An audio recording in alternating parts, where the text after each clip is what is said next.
Welcome back to Out and About Today. We continue our discussion about PrEP. Our guests are Rich and Rob, the two who know everything about the Music City PrEP Clinic, or you know enough to be here sitting in those chairs. So let's go back when we ended about PCP versus the clinic. So let's talk about some more benefits of going to the Music City PrEP Clinic than just your PCP. I would imagine you'd feel more comfortable.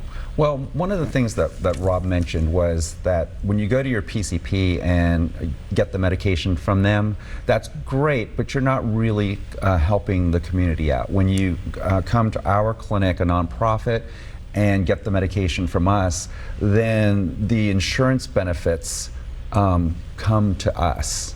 Your great insurance helps cover people whose insurance isn't as great as yours. Mm-hmm. So we're essentially co-opting people's insurance to take care of the people who are underinsured or uninsured. As a result, you know, depending on people's situations, you know, Rob could actually be subsidizing 10 to 20 other patients with his insurance benefits. I know, that's a big deal. Yeah. Where is the clinic? It's in 5 Points currently. It is? Yes. Okay. Yeah. Very easy. I wanted to pull up a billboard on my drive into the studio today. I just went through, I'm just kind of looking up and I see this billboard, so that's why it's a little bit shoddy photography, because I shot it from the car illegally. And it says there's a pill that prevents HIV, and it's an attractive guy on the left. That's like a gay Marlboro man. Right, you're going to get attention. Yeah. It seems like a no-brainer to me if you're sexually active, multiple partners, but not everybody's on it, right? So there's got to be a stigma, or I'm guessing there's a stigma. I think you're on your website. It says something about getting off on the website. It says free of stigma and shame, empowering your sexual health every day. So let's talk about the stigma. Rob, are you feeling it? Do you feel any? None at all. Because you feel like it's so smart, right? Right. I mean, it goes beyond the sex component. I mean, as a oral medication versus using some type of prophylactic that's very specific to sex, right, as an example. All right, I'm going to pause that because I got off track. We're going to come back to stigma and community conversations. The clinic's in 5 Points. Rob, talk about the clinic appointment experience. Sure. What's that like? Sure. I'm not the most compliant patient. Okay, we'll talk about that after. So when you go there for your first time and you go through a battery of tests to make sure that there's not a problem with going on the medication.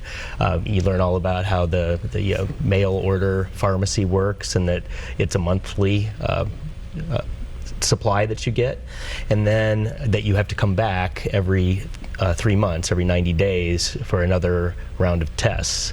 And so it's making sure that you get back there in that next round, you know, every 3 months. And the clinic does a really great job of reminders. In fact, it can be a little bit annoying how many times they call and remind you. Well, but apparently you need that, exactly, since you're non-compliant. He's not getting reminded enough, apparently. Right. We'll add one more call. I can say that I've made use of multiple scenarios with it. I've been in clinic. I've done the telemedicine. Teledoc kind of thing. And I've also gone into their drive around mobile camper for tests. Right. So we try to catch up with him wherever he is. Right, right. GPS on Rob. So the clinic, you mentioned the mail. So you're not leaving the clinic with your blue pill. You're getting it in the mail. Mm-hmm. A 30-day supply, and then you just call. You're going to the clinic every 3 months. So you just have to maybe punch a button to get your next 30 days. They call you. They call you. Yes. So that seems very simple. Yes. Tell me about, because I think, Rich, you and I talked about this a few days ago on the phone. There's other tests that you get in terms of being a patient at the clinic that would be helpful, right? Right. That's part of the workup.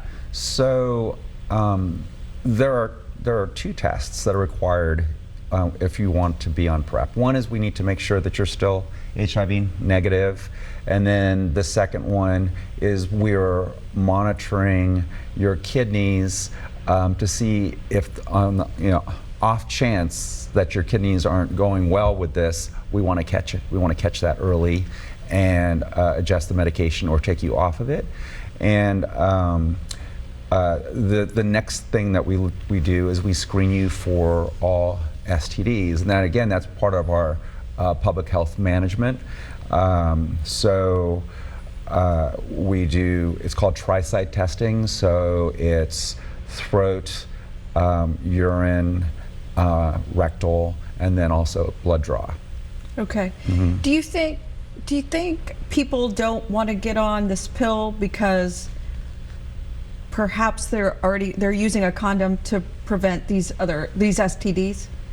That is probably part of the reason, and what we do is educate them to let them know about something that's actually kind of hard to believe, but it is substantiated right on the CDC's website, that this pill, remember, condoms and the pill, they're both prophylactics, right?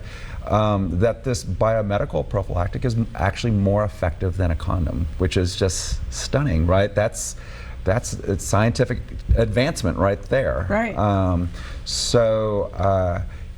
When you are on PrEP and taking it every day, it will reduce your risk of HIV infection by 99%. And in science they never say 100%. Sure. That's about as good as you can do. As good as it's gonna get, yeah. And condoms are not that high. And to be clear, though, it's not a replacement for a condom. You still need a condom for all the other things we're talking about. Okay, we yeah. got to take another break, guys. We'll be right back for our last segment, which is going to be our most important. Stay with us. We'll be right back.